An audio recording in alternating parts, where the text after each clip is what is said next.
Herkese merhabalar Herkese arkadaşlar. merhabalar arkadaşlar. Kanalımıza ve yeni videomuza hoş geldiniz. Yakışıklı oyuncu Kadir Doğulu ve eşi Neslihan Atabük'ten yepyeni fotoğraflar geldi. Biz de sizlerle paylaşıyoruz.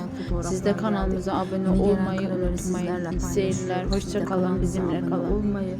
Videomuzu beğenmeyi unutmayın. İyi seyirler. Hoşça kalın. Bizimle kalın.